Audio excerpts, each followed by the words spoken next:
Okay, we're starting at the northeast corner of the structure, and there's a portal has been opened up into this wall, probably for some kind of repair or treatment, and I'm suspecting treatment. This is the condensing unit. I don't know if you can get up in there, but the coils are dirty. This unit is not level. It's not level. And then there's a rain diverter is not over the condensing unit to keep water from falling down on it. Coming along here, this unit is 9 years old, 11 years old, excuse me. It's 11 years old, so it's probably going to be about a SEER 13. That's 4 tons. But the thing is the refrigerant is R22. R22. They do not manufacture it any longer. Some of it's still available, but it's very expensive to operate. And every technician that comes out here is going, not everyone, just about everyone that comes out here is going to encourage you to update this system. And they're not wrong. They're not wrong about that. There are some technicians that can use alternative refrigerants for this system. Those alternative refrigerants run between 10 and 35% less efficient than the original R22. It's just, even though this, it's only 9 years old, it's time. It's time based on the product. 410 was available when this was made, but you had your choice.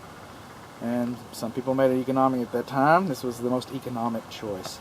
This is the electric service disconnect for the condensing unit. That's not acceptable. You're supposed to have a switch. Okay, so the technician can de-energize this. The refrigerant piping, low pressure refrigerant piping right here, that should be sealed. It should be sealed, covered, insulated with a stiff insulation, not a soft insulation like that. This is the back faucet. That should have a vacuum breaker on it. It should be insulated, that piping, and that it should be supported. Kind of like with this rod or something, but not that. This crack in the parge coat, that's called a parge coat. This is like a cake frosting around the foundation perimeter. But that crack right there is conducive to wood-destroying insects, termites. Those soffit vents. Those stair-step cracks between the brick and mortar right here on the east side of the back patio. Coming along, we've got negative drainage. And we've got some erosion underneath here. This copper gas line is obsolete. And right there, that's obsolete. That should be taken off. It probably powers things like these lamps on the front. Right here, all this copper gas line, this exposed copper gas line, that's just junk. You're going to do a lot better without it. That patio grill, you're going to do a lot better without it. See how I thought you could. There's one of them. Coming along on the patio, freeze boards. Looks like we've had some water issues up here at one time. A bit of cracking right there. Drill holes. Drill holes.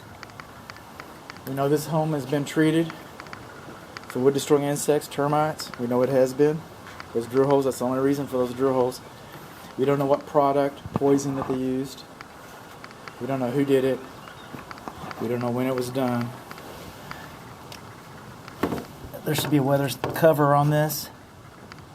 And it should be GFCI, which it's not. There's no GFCI is not apparent on the patio. And again, this guy's just seen better days. It's just time. This guy missing his handle. It's just, the yard's gonna look a lot nicer when we take this out. Just saying.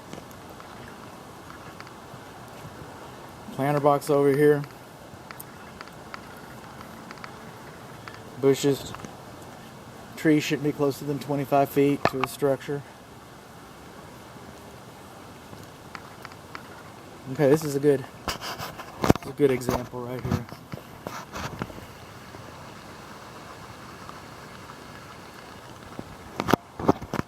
See that flashing right there between the shingles And the freeze board, that flashing right there, that little metal band, when that laps, it's supposed to lap a minimum of 10 inches. It looks like it's maybe 1 inch. 3 inches, you know, you can get away with it. You're never going to have a problem with it usually, but this corner is probably not going to, and for the long run, this corner is probably not going to serve you very well. These are single pane aluminum frame windows. They no longer meet energy requirements. This faucet back here, it probably works. It doesn't have a handle.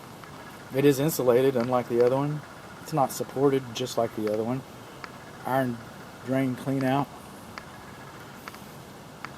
That, no doubt, is for the water heater drain, and that piping is undersized.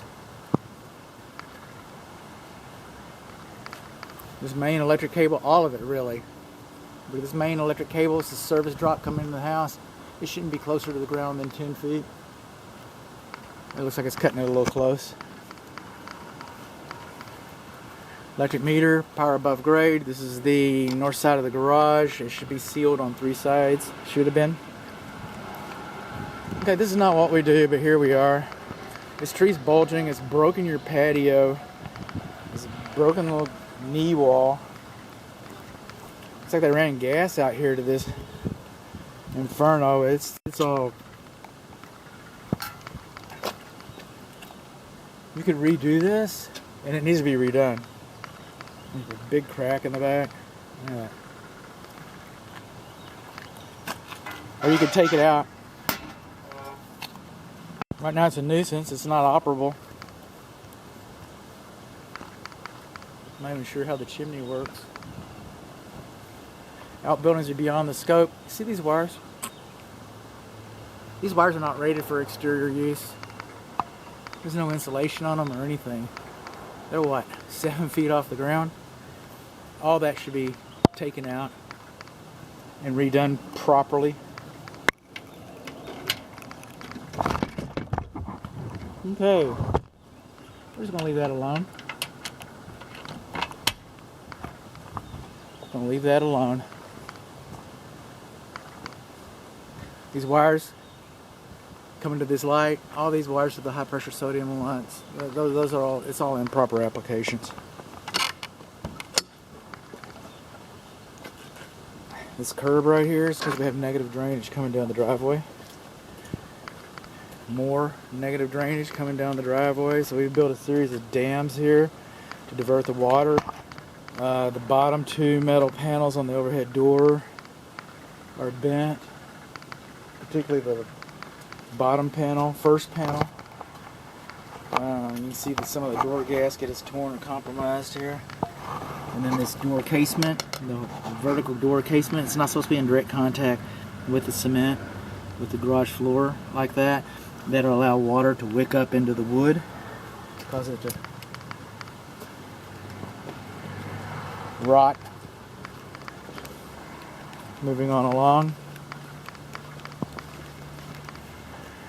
Bushes next to the structure. This is all conducive to wood destroying insects.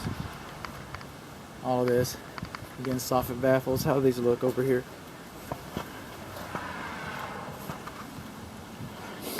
These vacuum breakers, above grade, they may not meet current municipal requirements. This is for the lawn sprinkler system, excuse me. It's for the lawn sprinkler system. And, well, it's a pretty good idea. There's a lot of redundancy here. But they're all above the freeze line, or frost line.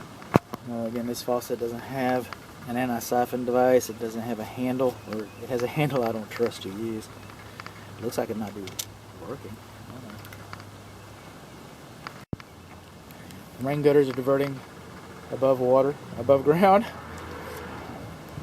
Again, level grading and drainage. Single pane windows.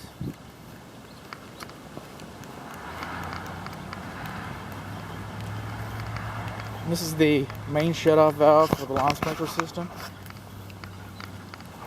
It's supposed to be excavated, so you get your hand around the valve to service it. And the floor of this irrigation box is supposed to be lined with gravel. And that's buried. I'll leave that. I'm going to get a still image of that later.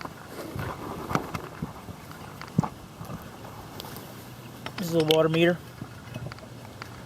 Okay, inside that dial right there, oh, right by the curb. Inside that dial right there, right here, that little sprocket thing, that's a cheater wheel or cheater paddle. I think the water company calls it a flow indicator. That's moving, the water's moving. That's moving, the water's moving. So go find the leak. If it's someplace you can't see, it's someplace you can't see. And that water leak, what I'm talking about,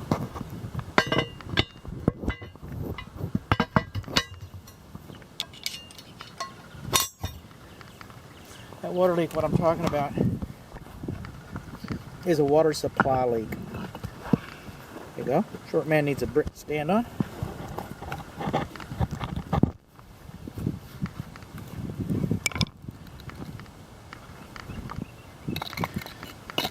All these walls are beyond the scope of this inspection. They're not. And maintenance, we're going to need some maintenance here eventually.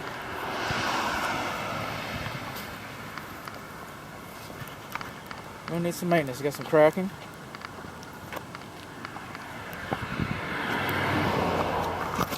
Oh, hang on, we're not done yet.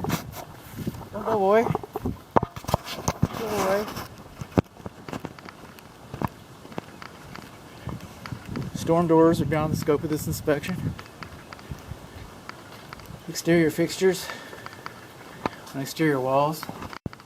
This one's underneath the porch. But they should be sealed to help prevent moisture infiltration into the wall system. Now these drill holes, on the termite report there's a link that explains them better than I just did on the other side of the house. We're at the front door, by the way. And, but see how close they are?